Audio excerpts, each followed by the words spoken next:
बाबा रूपनाथ और बगड़ावत की मार्मिक कथा। पिछली कड़ी में हमने देखा था कि बगड़ावत बाबा रूपनाथ के शिष्य बन गए थे। एक गुरु शिष्य का रिश्ता पनप रहा था और दोनों इस नए संबंध से संतुष्ट थे, पर नियति को कुछ और ही मंजूर था। एक दिन जब बाबा रूपनाथ निवृत्त होने के लिए गुफा से बाहर चले गए तो पीछे से सवाई भोज के मन में एक जिज्ञासा जागी और वे उस गुफा के रहस्यमयी अंधेरे में दाखिल हुए। गुफा के भीतर कदम रखते ही सवाई भोज का दिल कांप उठा। दीवारों के सहारे न जाने कब से कुछ कटे हुए सिर पड़े थे। उन सिरों की सूनी आंखें सवाई भोज की ओर उठी और उन्होंने एक वीरान दर्द भरी आवाज में बोलना शुरू किया। अरे ओ सवाई भोज, तुम भी हमारी ही तरह हो। एक दिन हमारी जमात में शामिल हो जाओगे। तुम्हारा भी यही हाल होगा जो हमारा हुआ है। हम भी कितनी सेवा करते थे इस बाबा की। अपनी जवानी, अपना जीवन सब कुछ न्योछावर कर दिया, पर आज देखो हमारी हालत। हम बस कटे हुए सिर हैं जो दीवारों से बातें करते हैं, मुक्ति की राह ताकते हैं। ये सुनकर सवाई भोज का कलेजा मुंह को आ गया। डर और करुणा का एक ज्वार उनके मन में उठा, पर उसी पल वो सिरों की पीड़ा को समझकर सावधान हो गए।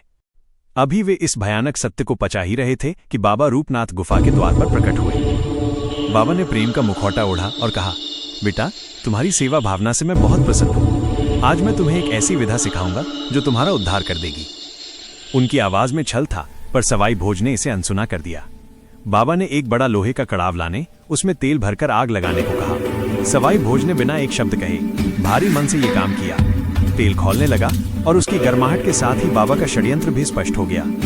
अब तुम इस कड़ाव की परिक्रमा करो और मैं तुम्हारे पीछे पीछे चलूंगा, बाबा ने आदेश दिया।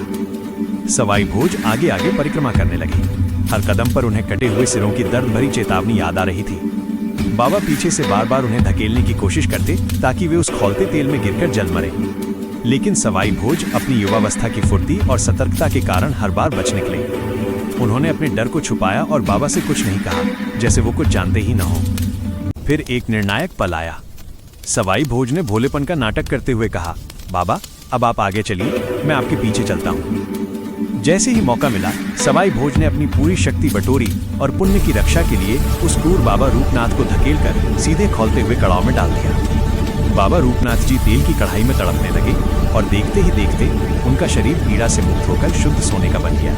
ये दृश्य देखकर कटे हुए सिरों की आंखों में पहली बार चमक आई। उन्होंने एक साथ ताली बजाई और उनके मुख से कृतज्ञता के शब्द निकले। सवाई भोज, हम तुम्हें प्रणाम करते हैं। तुमने हमें उस दानवी शक्ति से मुक्त किया और हमारा उद्धार कर दिया। उसी क्षण आकाशवाणी हुई। एक दिव्य आवाज ने सवाई भोज से कहा, सवाई भोज, यदि तुम इस सोने के शरीर को पैरों की तरफ से काटोगे तो ये दुगना बढ़ता जाएगा, पर सिर की तरफ से काटोगे तो घटता जाएगा।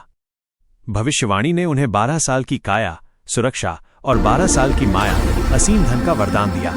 जाओ, जितना धन गरीबों में बांट सकते हो, खर्च कर सकते हो, करो, ये दुगना होता जाएगा।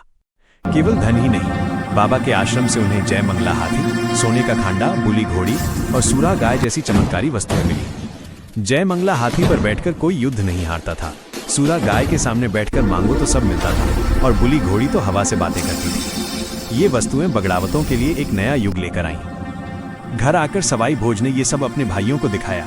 इतना धन देखकर उन सब की आंखें चौंधिया गईं। वे सब एक साथ कहने लगे, इतना रुपया और धन हम कहाँ खर्च करेंगे। नियाजी ने उत्साह से भरकर कहा, हम घोड़े खरीदेंगे, उनके लिए जेवर बनवाएंगे और अपने घोड़ों को चारों दिशाओं में दौड़ाएंगे।